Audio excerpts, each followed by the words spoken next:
आपके हस्बैंड को एक बार मर के दोबारा जिंदा करके फिर मारा गया है। सैकड़ों विक्टिम्स हो सकते हैं और ये इजीली 100 करोड़ ऊपर का स्कैम है जो अभी तक हमारी जांच में आया है। इंश्योरेंस फ्रॉड करके जो डर होना चाहिए, कोई भी फ्रॉड करने के बाद वो डर नहीं है, डेटर्स नहीं, इसके लिए बहुत ज्यादा फ्रॉड होते हैं। कम से कम एक सिस्टम होना चाहिए ऑटोमेटेड, डिजिटाइज, जहां पता लग सके किसकी मृत्यु हुई और उसके बेसिस कुछ वेरिफिकेशन हो जाए, हां ठीक है, कंफर्म हो जाए। पश्चिमी उत्तर प्रदेश के संभल में पुलिस ने ऐसे कई बीमा स्कैम गैंग का पर्दाफाश करने का दावा किया है जो बीमा की रकम हड़पने के लिए कई तरह से फर्जीवाड़ा कर रहे थे। Life insurance fraud, vehicle insurance fraud, फिर उसके बाद fraud, life insurance fraud of dead individuals and lastly murders for insurance. Police जांच में यह भी पता चला कि कुछ मामलों में पहले से मर चुके लोगों का भी बीमा करवाया जा रहा था। पुलिस का दावा है कि इस जांच के दौरान पकड़े गए अभियुक्तों ने बीमा की रकम के लिए हत्याएं तक की। हम लोगों ने 4 ऐसे मर्डर्स का खुलासा किया जो कि पहले अज्ञात वाहन से टक्कर मार देने से हुई भी मृत्यु के संबंध में एक्सीडेंट के मुकदमे थे, जिनमें पुलिस ने ऑलरेडी एफआईआर लगा दी थी। पर हमें इस इंश्योरेंस केस की इन्वेस्टिगेशन के दौरान पता चला कि ये एक्सीडेंट ना होकर सुनियोजित हत्याएं थी जो कि बीमा का पैसा हड़पने के लिए किया गया था। इस इलाके में ये बीमा फ्रॉड पिछले कुछ साल से चल रहे थे और जांच के दौरान पता चला कि इनका दायरा कई राज्यों तक फैला हो सकता है।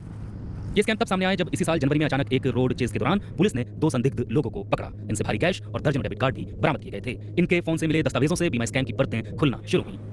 संभल पुलिस ऐसे कई पीड़ितों तक पहुंची जिनका बीमा कराकर पैसे निकाल लिए गए थे।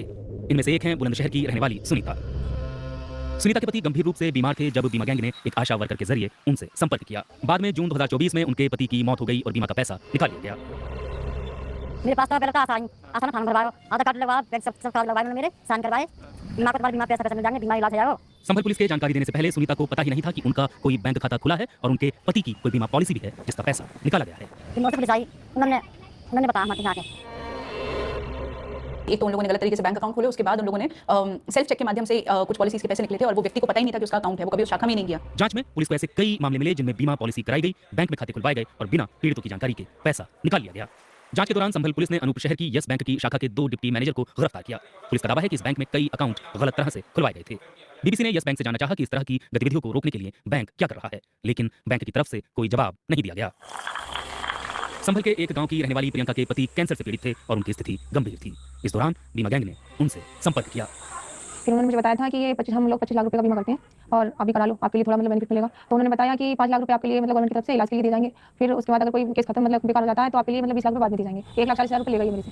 1,40,000 आपने कैसे इकट्ठा करे उतने पैसे? जी मैंने अपना गोल्ड बेचा था, एक मंगलसूत्र था वो बेचा था, थोड़ी जमीन थी वो भी गिरवी रखी थी, कुछ पैसा मैंने ब्याज पे लिया था 5% के पे। इस जांच का दायरा बढ़ा तो ऐसे भी मामले सामने आए जिनमें पहले से मर चुके लोगों का बीमा करवाया गया था।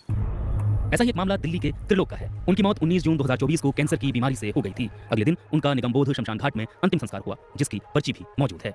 बीमा गैंग ने त्रिलोक की मौत के कुछ महीने बाद उन्हें दस्तावेजों में जिंदा किया, बैंक में उनका खाता खुलवाया, उनके नाम पर बीमा पॉलिसी ली और फिर उनका मृत्यु प्रमाण पत्र बनवा लिया। इनकी डेथ के मेरे को 3 महीने बाद, मतलब 2-3 महीने बाद मिले हैं। 2-3 महीने बाद? हाँ जी, पूरा ग्रुप आया था मेरे पास, 5-6 जने थे और कहने लगे हम आपकी हेल्प गवर्नमेंट की तरफ से हेल्प करने के लिए आए हैं। जैसे किसी की डेथ हो जाती है तो हमारी गवर्नमेंट ने 5-6 लाख 3-4 लाख रुपए दे देती है। तो मैंने कहा चलो कोई बात नहीं, मेरा कर देना। हस्बैंड के आधार कार्ड और वोटर आईडी और पैन कार्ड ये सब चीजें लगेंगी, फोटो। तो फिर कहने लगे आपके भी वही सेम लगेगा। तो मैंने कहा ठीक है, मैं तो कोई बात नहीं, मैंने वो सब सेंड कर दिया था।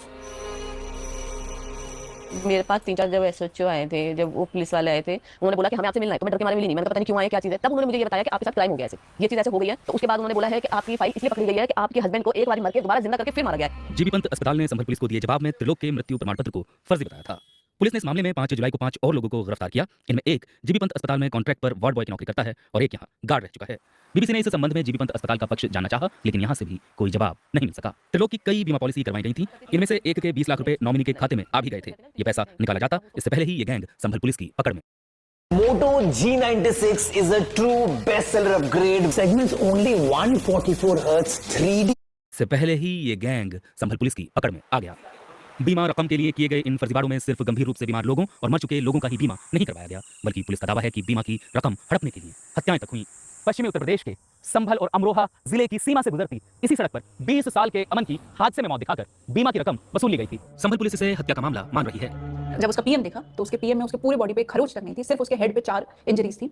और फिर उसमें भी हमने फिर सारी कंपनीज को लिखा, सारी पॉलिसी डेटा मंगाया, तो उसके नाम की 7 पॉलिसी निकली, 2,70,00,000 टोटल वैल्यू, जिसमें से 25 लाख विड्रॉ हो चुका था, बाकी के लिए काम चल रहा था। जब उस गैंग को हमने पकड़ा, 7 लोग उसके जेल भेजे, तो उनमें से एक के मुंह से निकला कि मैंने कहा तुम रहना में जाकर तुमने क्यों मारा? बोले हम वहीं जाके करते हैं। वहीं जाके करते हैं, क्या होता है, कितने किए हैं तुमने आज तक? फिर हमने उनको थोड़ा और को दे डाला, फिर उसमें उन्होंने एक्सेप्टेड 1 मोर मर्डर, सलीम नाम के लड़के का 2022 में, सेम स्पॉट सेम एमओ। उस केस में इनके 78 लाख रुपए आ गए थे। संभल पुलिस ने बीमा फर्जीवाड़ों की इस जांच के दौरान कई अलग-अलग मुकदमे दर्ज किए हैं और अब तक 50 से अधिक लोगों को गिरफ्तार किया है। जांच में यह भी पता चला कि स्कैम करने के लिए आधार डेटा में बदलाव किए गए और फर्जी उम्र पते दर्ज करवाए गए। बीबीसी ने आधार डेटा में किए गए बदलावों को लेकर UIDAI यानी भारतीय विशिष्ट पहचान प्राधिकरण से जानना चाहा कि ऐसे फर्जीवाड़ों को रोकने के लिए क्या प्रयास किए जा रहे हैं, लेकिन कोई जवाब नहीं मिला। इस जांच की शुरुआत बीमा दावों के जांचकर्ता ओंकारेश्वर मिश्रा की गिरफ्तारी से हुई थी। वो अभी जेल में बंद हैं। ओंकारेश्वर के अधिवक्ता नीरज तिवारी ने बीबीसी से कहा है कि वो बेगुनाह हैं और उन्हें जल्द ही जमानत मिल जाएगी। संभल में बीमा स्कैम से जुड़े कई अभियुक्त इस छोटे से कस्बे बबराला के रहने वाले हैं। इनमें से कई गिरफ्तार हैं और कई फरार हैं। अभियुक्त सचिन शर्मा और गौरव शर्मा के बबराला स्थित घरों पर ताला लगा है। उनका पक्ष जानने के लिए हमने ग्रेटर नोएडा में रह रहे उनके परिजनों से मुलाकात की, लेकिन कोई जवाब नहीं मिला। सचिन जी के उसके बारे में बात करनी है तो आप आगे करिए। संभल में सामने आए इस बीमा स्कैम की जांच जैसे जैसे आगे बढ़ रही है, कई और परतें खुल रही हैं। पुलिस का कहना है कि स्कैम करने वाले गैंगों का नेटवर्क कई राज्यों में फैला हुआ है और अलग अलग राज्यों से पीड़ितों की शिकायतें मिल रही हैं। इन स्कैम में आशा वर्कर और ग्राम प्रधान से लेकर बैंकों और बीमा कंपनियों से जुड़े लोग शामिल हैं।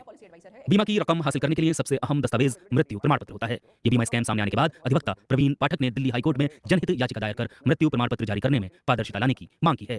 कम से कम एक सिस्टम होना चाहिए ऑटोमेटेड, डिजिटाइज, जहां पता लग सके किसकी मृत्यु हुई और उसके बेसिस कुछ वेरिफिकेशन हो जाए, हां ठीक है, कंफर्म हो जाए। Regulating the system properly so that death certificate once issued can not be issued again. Number 1, issuance से पहले जो नेसेसरी चेक्स एंड बैलेंसेस होने चाहिए आज की डेट में जो है वो रिवैम्प करके उसको और रोबस्ट बनाया जाए।